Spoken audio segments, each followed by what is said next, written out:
Un recorrido por los jardines europeos nos hace fácilmente perceptible que forman parte de una evolución común. Se explica por muchos motivos.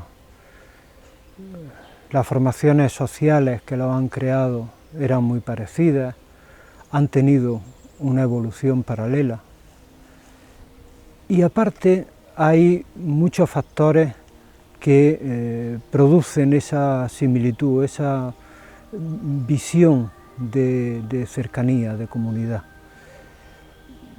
Cierto que hay algunas diferencias debidas a factores objetivos, por ejemplo el clima. Pero en realidad, aunque el clima es patria de los jardines, hay factores que están por encima de él: la historia, la cultura. La realidad ha sido que a lo largo del tiempo la influencia que han tenido unos jardines de Europa en otros jardines de Europa ha sido fortísima, fortísima.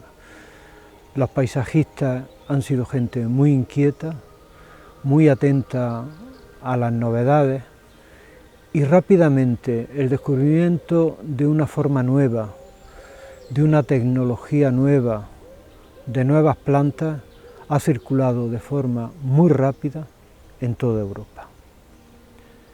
Eso ha sido así desde el inicio. Cierto que el jardín no se origina en Europa. A nosotros nos llega, igual que la agricultura, a partir de Oriente Próximo.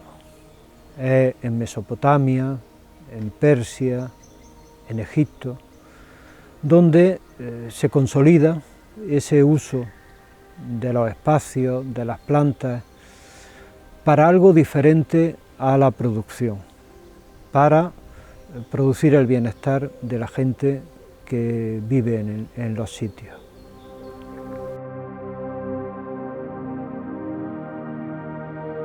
Esa similitud de los jardines producidos en países muy diferentes de toda Europa no es un fenómeno exclusivo de los jardines.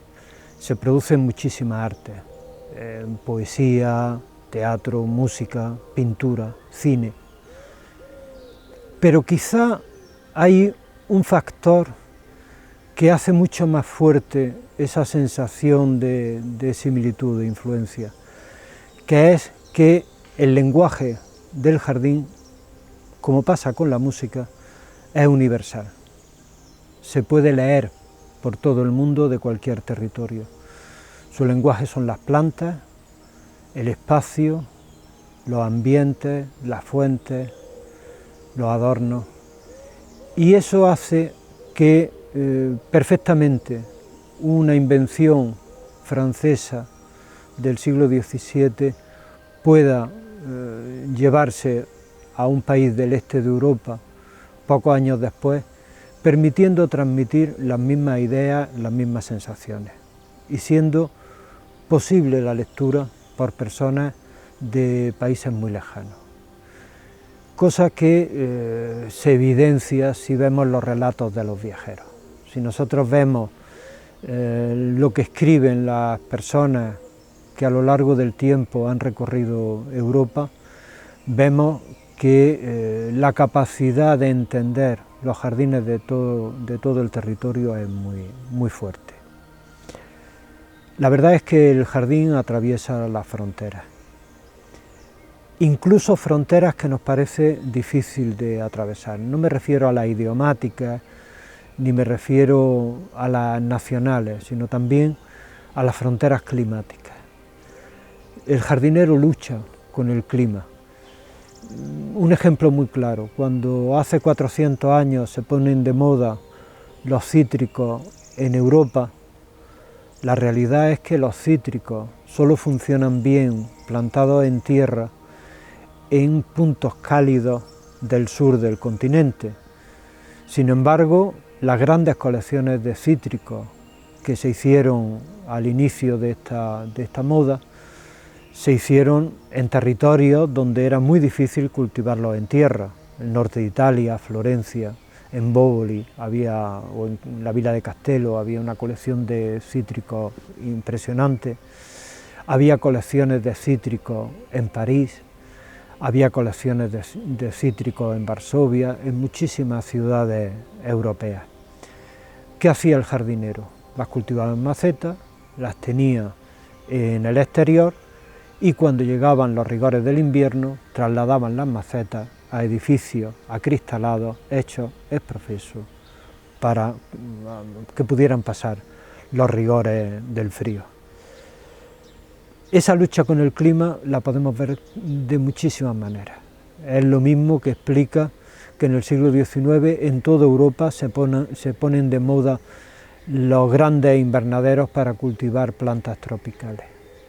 Esas plantas tropicales, palmeras, plantas traídas de Brasil, plantas traídas de Australia, no podían vivir en el exterior de la mayoría de las ciudades de Europa.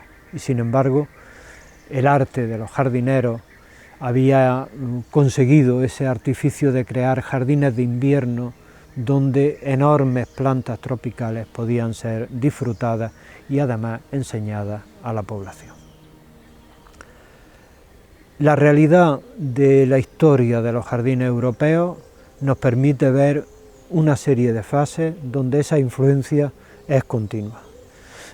Posiblemente la primera, la que pone el cimiento a partir del cual se construyen los jardines que hoy conocemos, sea el momento del Imperio Romano. Roma descubre el jardín en Persia, lo lleva a su territorio y lo expande a todo lo que era el mundo conocido civilizado de entonces. Lo llevan al norte de África, lo llevan a España, lo llevan a Inglaterra, a todos los territorios donde estaba presente el imperio.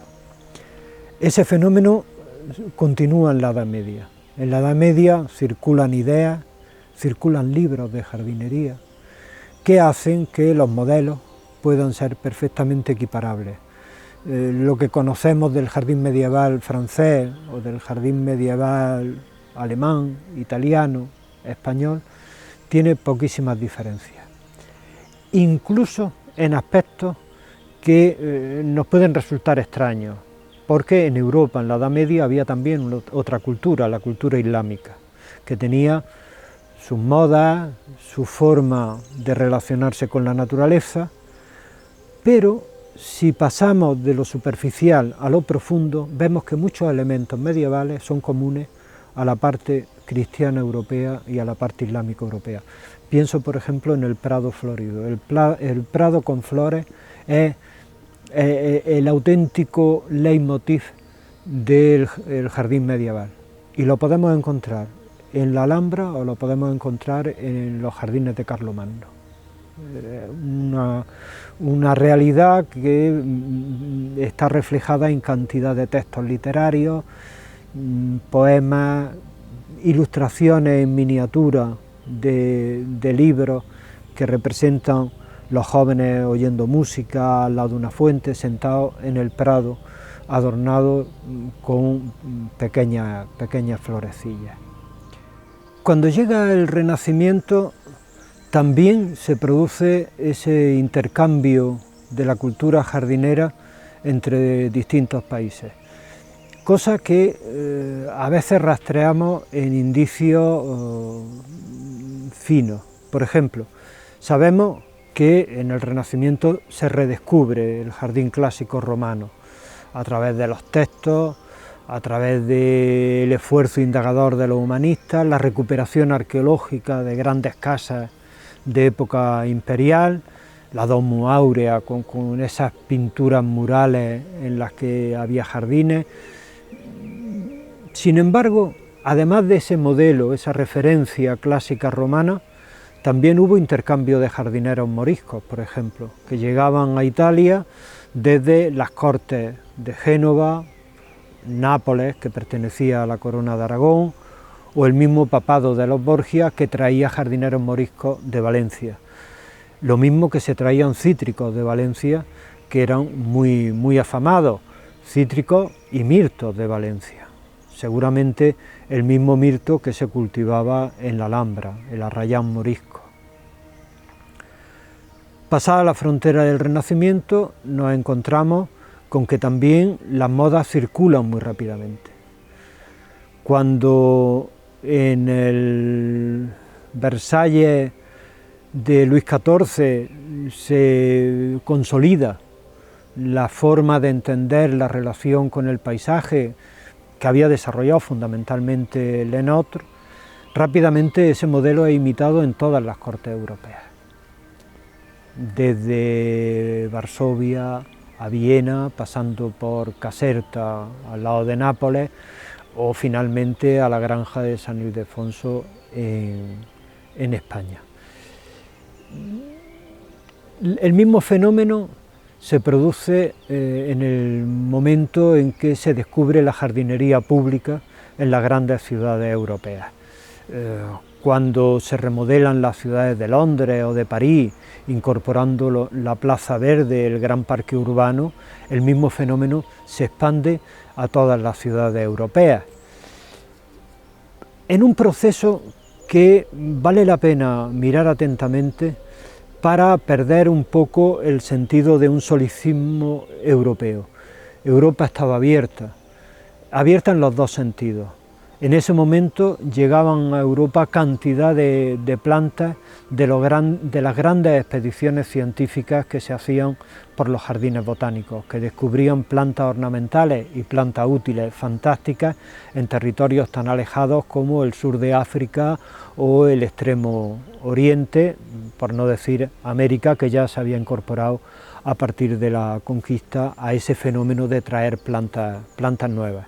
Pero al mismo tiempo que Europa ha recibido esa influencia externa, también ha proyectado fuera modelos, y los cambios que se hacían en las ciudades europeas en el siglo XIX podemos encontrarlos en ciudades tan distintas como Shanghái, Buenos Aires o Ciudad de México.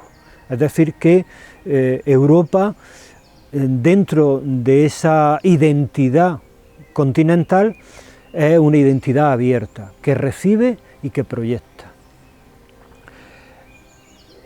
Este trabajo que puede verse en estas colaboraciones de los distintos jardines del itinerario cultural europeo nos puede ser útil para comprender cómo ha funcionado todo este proceso y la riqueza que significan en la configuración de una identidad europea la infinidad de jardines que hay en todo el territorio, de los cuales la red tiene la fortuna de contar con ejemplos de primer nivel de todas las etapas de esa evolución.